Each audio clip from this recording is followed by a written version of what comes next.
Hello साथियों, आप सभी का बहुत बहुत धन्यवाद। आज के इस वीडियो लेक्चर्स के अंदर मैं सीखने जा रहा हूं और सिखाने जा रहा हूं कि ग्राफीय विधि से किस प्रकार से इसे हल किया जाता है।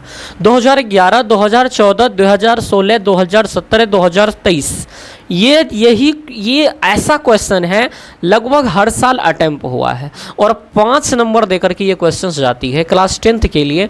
और आप भी तैयारी कर रहे हो 2026 के लिए, तो ये क्वेश्चंस तो आपके लिए बहुत बनता है ना कि ग्राफीय विधि के द्वारा इसको हल करें। 11, 14, 16, 17, 19, 23 सब में ये पूछा गया क्वेश्चन से। तो दिल थाम के देखिए, मैं बहुत ही इत्मीनान के साथ बहुत लिख करके आराम से आपको समझाऊंगा, बेसिक से समझाऊंगा, ताकि आप एक बार में सीधे दिमाग में ठोक सकें। आइए इसे कैसे हल करते हैं। देखिए, ग्राफीय विधि से हल करने का एक प्रोसेस होता है कि आप इसमें से x निकाल ले लीजिए और या फिर इसमें से x निकाल लीजिए और दो टेबल बनाइए। कैसे हम करते हैं वो जरा देखिए। हल हम यहाँ पहले लिख देते हैं। हल x प्लस का 3y बराबर का मेरे पास कितना है, 6 है। x प्लस 3y बराबर मेरे पास 6 है और इसके कुछ नहीं है गुणांक, तो 1 है। 2x और माइनस का 3y और बराबर का कितना है, 6, 12 है। अब आपको ये चेक करना पड़ेगा। देखो, इसको कहा जाता है a1 बराबर 1, इसको कहा जाता है b1 और b1 बराबर है 3, इसको कहा जाता है c1 और ये बराबर है 6। ये क्या है, 6 के बराबर। a2 है मेरे पास कितने के बराबर, 2 के बराबर। b2 है मेरे पास -3 के बराबर और c2 है मेरे पास 12 के बराबर। मुझे संगत और असंगत को चेक करना पड़ेगा कि अगर दी गई समीकरण संगत है तभी इस रेखा को हम सॉल्व कर सकते हैं। अगर वो संगत नहीं है फिर हम इस विधि से इसको सॉल्व नहीं कर सकते, क्योंकि संगत होने के बाद ही हम उसका हल निकाल सकते हैं। संगत का कंडीशन कहता है कि a1 और बट्टे का a2, a1 a2 और बराबर नहीं हो b1 b2 के। ये अगर बराबर नहीं होता है इसलिए संगत हो जाएगा। So now we have to be check. a1 कितना है, 1 है। a2 कितना है सर, 2 है। और b1 कितना है सर, 3 है। b2 कितना है सर, -3 है। क्या ये दोनों आपस में बराबर हैं? तो आप कहेंगे कि सर नहीं बराबर है, इसीलिए संगत समीकरण है। इसलिए क्या है, संगत है। इसीलिए क्या है, ये संगत हैं। और ये संगत हैं तो इनका हल होगा, और हल होगा तो कैसे होगा ये देखना है। जब तक ये दोनों बराबर नहीं होंगे तभी हल है, वरना कोई हल इसका नहीं होगा। अब आइए इसको हम निकालते हैं कैसे कैसे करके, आराम से आप देखिएगा। देखिए, x प्लस का 3y बराबर का 6 है, तो 3y अगर निकालेंगे तो 6 घटे का x हो जाएगा। अरे भाई, x को इधर जाएगा तो माइनस का x हो जाएगा कि नहीं हो जाएगा? तो सर कहोगे कि बिल्कुल ये माइनस का x हो जाएगा। सर अगर ये माइनस का x हो जाएगा मेरे बच्चे, तो यहाँ से अगर मैं y को निकाल दूँ तो 6 माइनस का x और बट्टे का ये 3 गुना में था और यहाँ आ जाएगा तो भाग में आ जाएगा। सर आपने यहाँ पे एक बात निकाला कि y की संगत वैल्यू को निकाल दिया और ये y की वैल्यू आपने लाया। और इसी प्रकार से मैं कह दूँ कि इसी प्रकार से आपको ये करना है। इसके लिए तो 2x और माइनस का 3y बराबर का है 12 और y के कॉन्सेप्ट में निकालना है सर, तो आप ये कर लो। जैसे 2x इसको वहाँ ले चलो तो माइनस का 3y is equal to 12 minus का 2x। ये क्या हो जाएगा, 12 माइनस का 2x। अब इस माइनस को हटाना चाहते हैं तो इस माइनस से गुना करना पड़ेगा। 3y तो माइनस का 12 और प्लस का 2x, क्योंकि इस माइनस को लगाया तो जो प्लस था वो माइनस हुआ, जो माइनस था वो प्लस हो गया।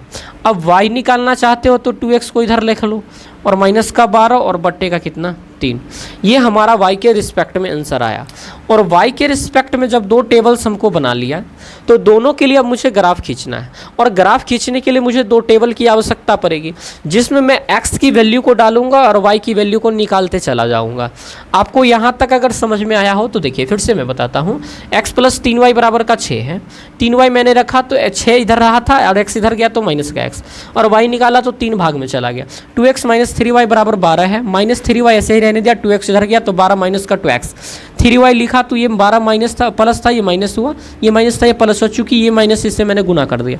और y निकाला तो 3 भाग में चला गया, और ये 2x प्लस में था इसलिए मैंने आगे कर लिया, इसको पीछे कर दिया। इस तरह से हमने दो टेबल को कंटेंट तैयार कर लिया। अब इसे मैं मिटा देता हूँ चूँकि जगह बहुत कम है, फिर ग्राफ में बताऊँगा। अब ये देखो ग्राफ में कैसे बताता हूँ। पहले दो टेबल को इंसर्ट कर लेते हैं। दो टेबल को मैं इंसर्ट करता हूँ और फिर उसके बाद बताता हूँ। देखो, ये एक टेबल्स मैं इंसर्ट कर रहा हूँ पहले इक्वेशंस के लिए। थोड़ा सा रेड रेड हो जाए, मजा ही आ जाए। ये मैंने एक टेबल इंसर्ट किया है, ये हमारा x की वैल्यू है, ये हम x लिखें और ये हम y लिखें, ये पहले के लिए लिख रहे हैं। अगर x की मान को हम 0 ले लेते हैं, x का मान अगर हम 0 ले लेते हैं मेरे बच्चे, x का मान हम कितना ले लेते हैं 0, तो x का मान जैसे ही 0 लेंगे तो y का मान कितना हो जाएगा, तो 6 घटे 0 6, और 6 का बट्टा में 3 तो कितना 2। x का मान 0 लेने से y की वैल्यू 2 आ गई। अब मैं x का मान कुछ और लेता हूँ, अपने मन से बढ़ाते चलता हूँ, तो x का मान मान लो मैं 3 लेता हूँ, तो y का मान कितना आएगा सर, तो 6 में से x घटेगा, 6 में से x के जगह पे 3 ले रहा, तो 6 में से 3 गया 3, और 3 में 3 से भाग दिया तो 1 हो गया सर। यानी डिफरेंट वैल्यू को डाल करके आप चेक कर रहे हैं। फिर x का मान लो 6 रखता हूँ, तो 6 में से 6 गया तो 0, और 0 में 3 से भाग दिया तो फिर ये तो 0 ही आ जाएगा सर। मान लो अब मैं कुछ माइनस में ले भी लेता हूँ, x का मान मान लो माइनस में 3 लेता हूँ मैं, तो माइनस में 3 लूँगा तो 6 में से -3 जाएगा, तो 6 3 9, और 9 में 3 से भाग दूंगा तो 3 हो जाएगा, 9 में 3 से भाग दूंगा तो 3 हो जाएगा सर। एक और वैल्यूज को मैं लेता हूँ, x का मान माइनस में 6 लेता हूँ, तो 6 और 6 12, और 12 में 3 से भाग दिया तो ये 4 हो जाएगा। देखो 6 है और माइनस का 6 लिया, तो 6 6 12, और 3 चौके 12, यानी ये हमारा कुछ टेबल इसका आ गया। ये फर्स्ट वाले इक्वेशंस का ये टेबल आ गया, इस वाले इक्वेशन का ये टेबल आ गया। अब इस वाले इक्वेशंस का मैं एक टेबल इंसर्ट करता हूँ, मैं इसको मिटाता हूँ क्योंकि इसका काम तो अब ख़त्म ही हो चुका है। देखो अब दूसरी टेबल में मेरा हाथ लग रहा है, x लिया और ये y लिया। अब x की मानों को डालते जाइए, y का मान निकालते जाइए। मान लो x का मान माइनस में 3 हम लेते हैं, तो x का मान माइनस में 3 लिया, तो 2 गुना 3 6, माइनस का 6 और माइनस का 12, -18 और 3 से भाग दिया तो माइनस का कितना 6 हो जाएगा। फिर x की वैल्यू को मैं मान लो 0 लेता हूँ, तो x की वैल्यू जब 0 होगी तो ये तो पूरा ही 0, -12 और बट्टे का 3, ये माइनस का 4 हो जाता है। फिर x की वैल्यू को और बदलिए, मान लो अब मैं पॉजिटिव चलता हूँ 3 की तरफ, तो 3 2 6, और 6 में से 12 गया तो -6, और -6 और बट्टे का 3, तो माइनस का ये 2 हो जाएगा। फिर मान लो x का मान मैं 6 लेता हूँ, तो 6 लेता हूँ, 6 6 12, और 12 में से 12 गया 0, 0 में 3 से भाग दिया तो भी 0, यानी ये दूसरा टेबल हमारा बन चुका है इसके लिए, ये दूसरा टेबल बन चुका है इसके लिए। अब इसे मैं ग्राफ पे रिप्रेजेंट करके देखता हूँ कि दोनों कटते कहाँ हैं। ग्राफ पे रिप्रेजेंट करने के लिए मुझे एक ग्राफ बनाना पड़ेगा। देखिए बातें चीतें तो होती रहती है, पूरी सवाल के ऊपर कॉन्सेंट्रेट आपका अगर हो जाए तो बहुत प्यारा होगा। देखिए ऐसा मैंने एक 2 डायमेंशंस का कोऑर्डिनेशन ज्योमेट्री बना दिया, कोऑर्डिनेशन ज्योमेट्री हमने बनाया। देखो मैं थोड़ा सा और इसे लेता हूँ इधर की तरफ ताकि और स्पेस मेरा बच सके। ये मेरा x एक्सिस है, सॉरी ये मेरा y एक्सिस है, ये मेरा y डैश एक्सिस है, ये मेरा x एक्सिस है, और ये x डैश एक्सिस है। This is origin point and now we have to be insert the this locations, यानी x की वैल्यूज को हमें डालते जाना है और y की वैल्यूज को चेंज करना है। x का मान माइनस में 6 तक लिया है, और यहाँ पे x का मान मैंने प्लस में 6 तक लिया है। तो x का मान मैं डालता हूँ, मान लो ये 2 है, ये मान लो ये 4 है, ये मान लो ये 6 है, ये मान लो 8 है, ये मान लो 10 है, ये मान लो माइनस का 2 है, ये मान लो माइनस का 4 है, ये मान लो माइनस का 6 है, और इसी प्रकार से -8 इधर तक है। y की भी वैल्यू माइनस में x तक गया है, तो माइनस का ये 2 है, प्लस का ये 2 है, ये प्लस का 4 है, ये प्लस का 6 है, ये प्लस का 8 है, ये प्लस का 10 है। मैं अपने अंदाज़ा से ले रहा हूँ, आप स्केल का प्रयोग करेंगे तो बिल्कुल एकदम सटीक आएगा। -2 है, -4 है, -6 है, और माइनस का 8 है। अब इंसर्ट कीजिएगा एक एक वैल्यू को। x का मान 0 रख के y 2 पे जाइए, तो x का मान सर 0 डाला और y को कहाँ पे ले जाएगा, 2 पे ले जाएगा, तो y तो हमारा यहीं पे है सर 2, यानी ये वैल्यू हमने यहाँ पे इंसर्ट किया। दूसरा है x के मान 3 पे जाओ सर, तो x का मान 3 यहाँ बीच में ही आएगा, और y का मान 1 पे चला जाओ सर, तो इसका आधा हो जाएगा, यानी ये कुछ यहाँ पे आ रहा है सर, ये कुछ यहाँ पे आ रहा है।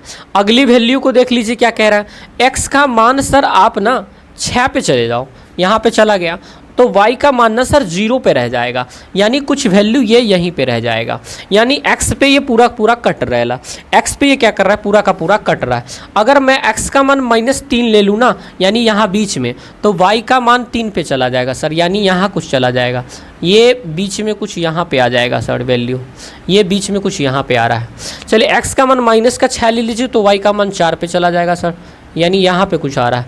अब अगर आप इस ग्राफ को मिलाएंगे तो आप क्या पाएंगे कि ये वाली ग्राफ जो है कुछ ऐसे आ रही है, इस तरह से निकल जा रही है। मेरे पास तो पटरी वगैरह है नहीं, आप इसे मिलाएंगे तो ये 6 से जा रही है, ये आपको ग्राफ मिल जाएगा।